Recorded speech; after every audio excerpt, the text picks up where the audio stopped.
Thanks for dropping in to Get Out of Your Way, a confidence overhaul podcast for those souls that desire bigger and bolder lives. I'm your host, Meg, dishing out the truth about moving into your confidence zone.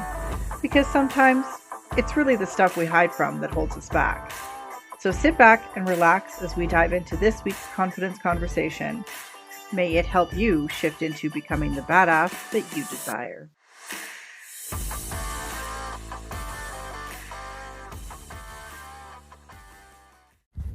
Hello, my friends, and welcome back to Get Out of Your Way.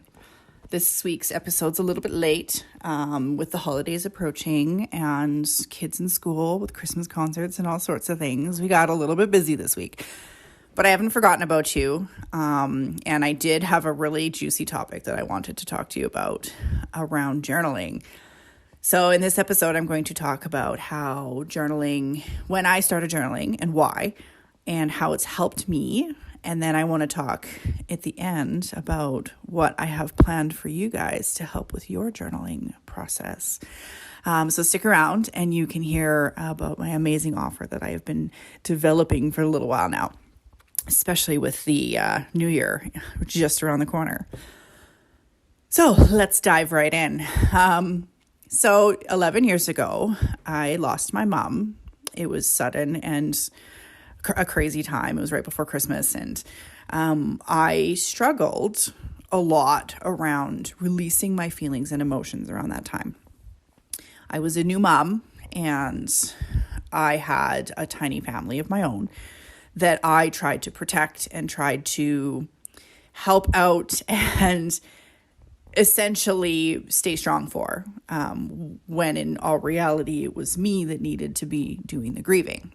However, fast forward a couple of months, I was still struggling, and a family member had come to me with a empty notebook and said, "This is a notebook for you to just write anything you want into it. Just let it all out onto the page. You don't have to share it. You don't have to do anything. You can start by writing messages or notes or letters to your mom, like you're talking to her, and that might help with your grieving process." And at first I'm like, ugh, it's just another thing to add to my list of things to do. I mean, I had a 3-year-old at home. I was working a part-time job. Like, who has time to write in a journal? Let's be honest. So I gave it a shot because, I mean, what else could I lose? I was already so sad and so miserable at that time.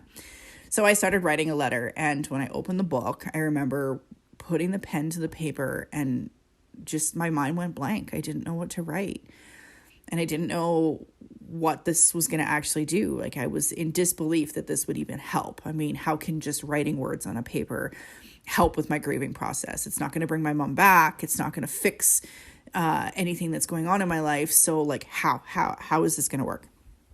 But I did it anyways. And I immediately, after the first entry, I felt a little bit lighter. And I was like, okay, maybe there's something to this.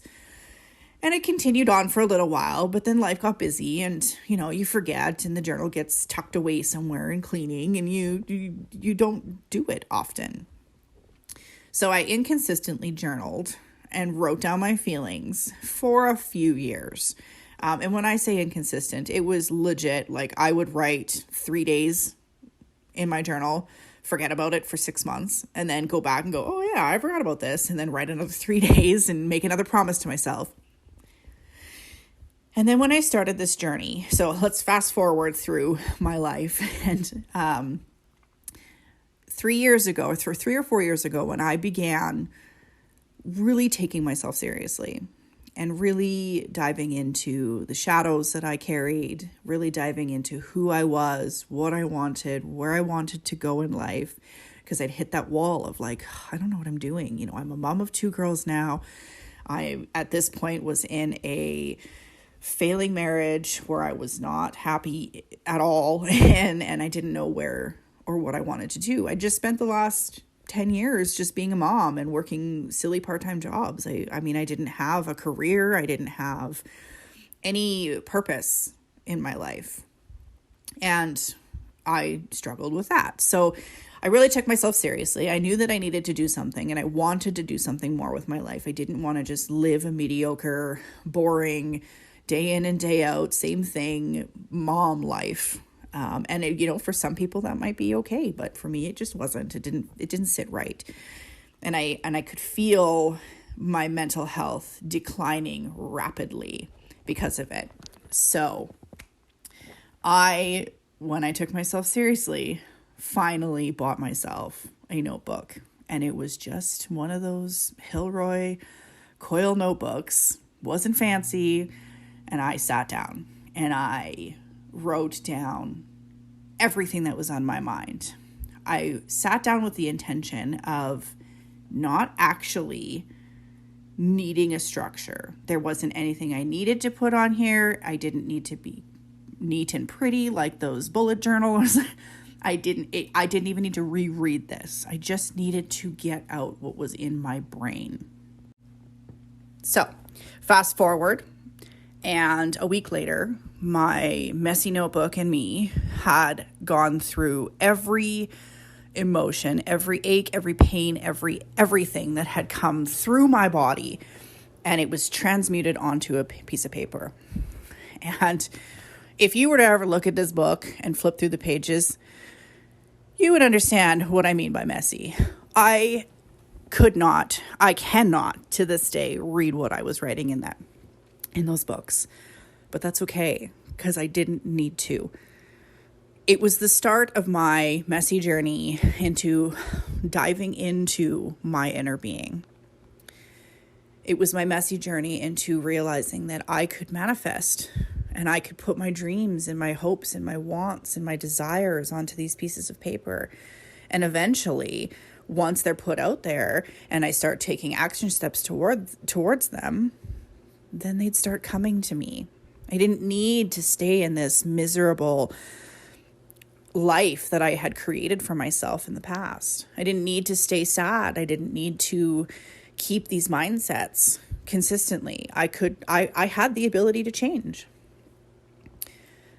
So in the process of this messy notebook, I also decided that I was going to pick a time in the day to add it to my self-care.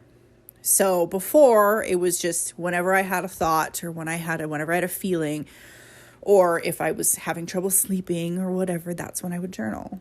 But then I decided that it was time to actually make this a routine. So for the past year and a half, I'll say, I have consistently journaled at least one sentence a day every day. And I did this because I incorporated it into a routine that I had made for myself in the mornings. So if you have kids and you understand how crazy mornings are with school, wake-ups and whatnot, you'll understand that as a mom, you try to get up a little bit earlier than them so you can have a little bit of quiet time before the chaos begins. So I, as best as I could, woke up at least half an hour before my kids. And in that half an hour, I would have my coffee. I would meditate for 5 to 10 minutes, and then I would journal whatever came to mind during that meditation, or whatever came to mind in that day, or that moment, or that feeling, however it worked out. And yes, I still consistently journaled throughout the day as well. Any ideas that popped into my head, they went down on paper, because your mind isn't fallible. It's you forget things, and sometimes I have wisdom that fires through me so quickly, and I'm like, oh, that's a brilliant idea. And then I'm like, okay, I can remember this. And then 2 days later, when I want to recall that memory and that brilliant idea that I wanted to use for my clients or for my audience, it's nowhere to be found. So having that journal around me all the time has helped a little bit with that. However, I mean, it's still a work in progress for me to get that done, only because when you're in the midst of doing something and you have this quote unquote download of information, it's really hard to stop what you're doing, to stop the momentum and jot down what you were thinking. And so I'll end up forgetting stuff. So in my mind, that's just stuff that wasn't meant to be heard out in the audience quite yet. And it will come back when it needs to. fast forward, now I have decided that, and done a lot of research in the last couple of weeks about somatic journaling and how what I was doing was actually healing me from the inside out. I have learned that our bodies actually store our traumas and our feelings and our emotions as energy. And if we don't release them, it can convert into disease. And I say dis-ease, not disease. Dis-ease as in it can transmute as subtly as achy joints. It can transmute as subtly as heartburn, irregular sleep patterns. It could transmute as the inability to think clearly. These are just the minor things that stuck energy and unmoved emotion can start out as. It can also escalate to things that are bigger, like heart problems or even cancer. And now I'm not saying that that's the only reason that we are getting these diseases, because there are multiple factors in each and every one of these illnesses that can cohabit our bodies at any time in our life. But if we have the ability at our fingertips to at least help the process of healing, why aren't we doing it? Why aren't we taking 5 or 10 or maybe even 20 minutes, if it takes that long, to jot down our feelings without any regard, to get that stuck emotion out of our bodies? Why aren't we even trying that?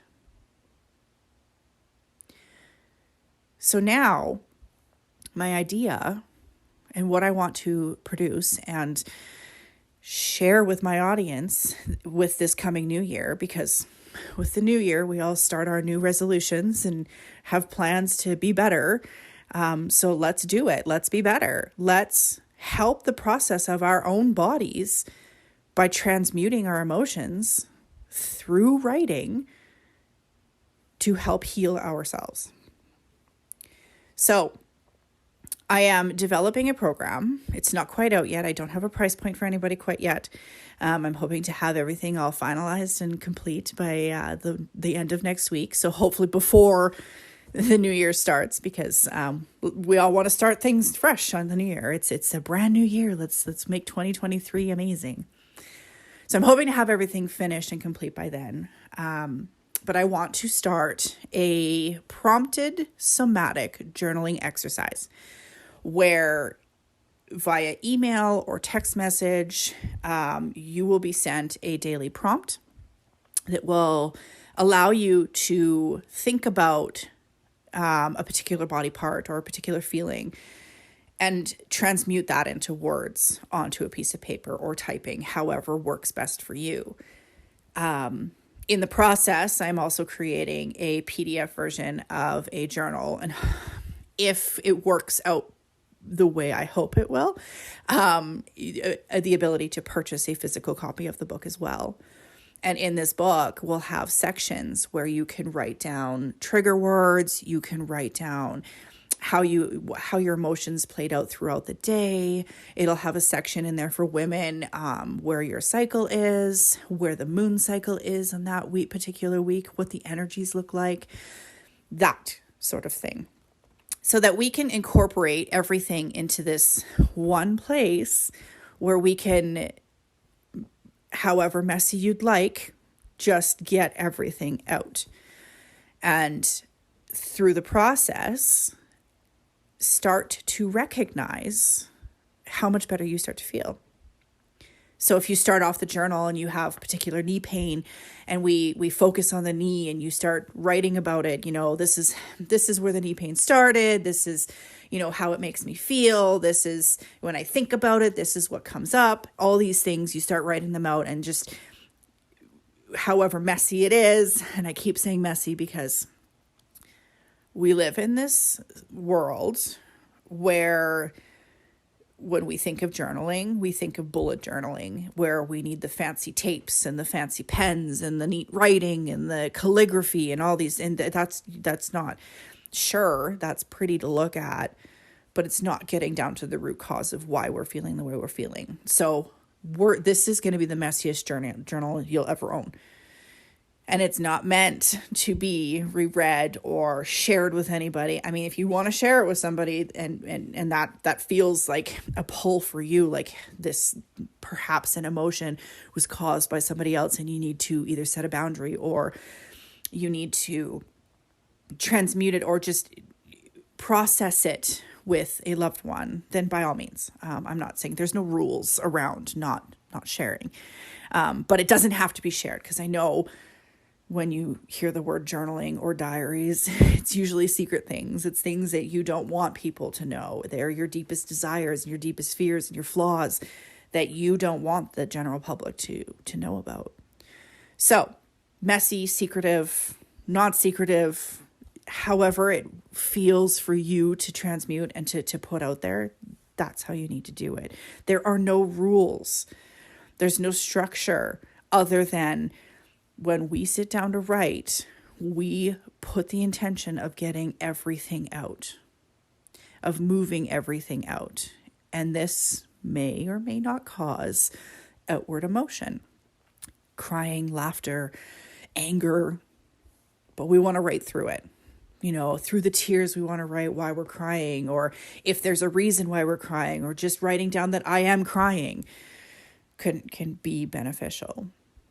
So when we start this journey together, we can start off with focusing on a particular pain, writing about the pain, understanding the pain, feeling into the pain without complete understanding of the pain, but understanding how it feels in you.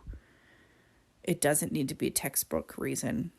It could just be like, I'm feeling knee pain and my mom pissed me off, you know, without understanding the correlation between the two. If that thought pops into your head, who knows? Who knows? And through the process with doing this somatic journaling daily, we can start to transmute all of this stuff and get it all out of our systems. And eventually your knee pain should, if you were able to get all that emotion out, should be relieved. May not be relieved completely, but at least some of the internal pains or emotions around the pains will be removed. So the process of this journey is going to be diving into certain parts. And if you don't need the prompts, or if you get the prompts and it doesn't really sit well with you, you don't need to use it. The prompts are there specifically for the people who look at their page and have no idea what to write, have no idea where to put their focus. That's what the prompts are made for. If you have a particular day where you only can get a sentence out, then get a sentence out. That's it. That's all you need. You don't need to have pages and pages and pages and pages. Although when you start to really dig deep and start really feeling into it, it will end up that way. I promise you. I've gone through journaling sessions where I've written 6 pages of notes. It felt like nothing. It felt like I just spent 10 minutes doing it. But I look up at the clock and 45 minutes has gone by. So allow yourself a little bit of time to process. So in the new year, or in the next week or so, for the new year, I want to put this out there for you to join in on and utilize for yourself to help out. Now, I know that there's going to be some of my listeners who are like, I don't like to journal. That's not my thing. And it doesn't have to be your thing, but it is something that will help in your process of healing yourself from the inside out. Give it a try. Give it a try, even if it's for 3 weeks. It wasn't my thing either when I started. If you go back to the beginning of the episode, I actually said it wasn't my thing. I looked at it and scoffed and went, why? What in the hell is this actually going to do? But and to truly understand and feel into how it actually does help, you need to actually do it. And I'm not saying do like I did at the beginning where you do 3 days, take 6 months off, and then do another couple of days. Do it consistently, even if it's only one sentence a day for at least 3 weeks, 21 days. 21 days will create a habit. And trust me, probably after day 7, you're going to start feeling better. And it's going to become more habitual.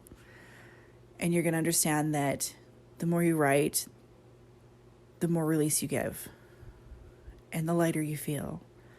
And you're going to crave writing down something. And there are going to be days where you maybe miss that time frame where you've set that 10 minutes aside for journaling. And you'll find yourself going, oh, I missed it. I kind of feel crummy because you missed it. And then it'll reaffirm why you're doing it. So all I'm asking is give it a 3-week trial. If by 3 weeks it has done nothing for you and you don't like sitting down at your computer or on your phone, however, or at the PDF file with a broken down journal or do-a-tang or book, if it doesn't feel good for you, then maybe journaling for sure isn't for you. But I have seen multiple people in my lifetime that have poo-pooed journaling, given it a try, and now are avid journalers. So that's all I'm asking. Watch my Instagram and my Facebook. If you are you not following me yet, or you don't know where to find me, I'm going to have all of my information in the show notes. If you are interested in giving this a try, within the next week, I will have the massive details about how it's going to work. I'll have a price point out for everybody. It's not going to be expensive, but it is going to cost a little bit as a subscription, only because it does take time and effort for me to put this kind of stuff out for you guys. And in this day and age, we got to charge what we do, or charge for what we do. So if you're interested in trying it or you have any questions, by all means, I'm always open for a conversation. And that goes for journaling, it goes for coaching, it goes for mentorship, all of the above. And if you are an entrepreneur looking to better or looking for a support system, I do have a support system on the go as well that you're more than welcome to join in. So message me about that as well.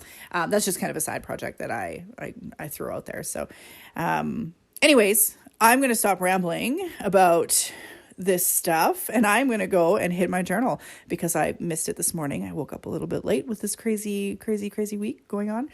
So I'm going to go hit my journal and get my feelings out after this rambling session. And I hope to see you all next week. Take care.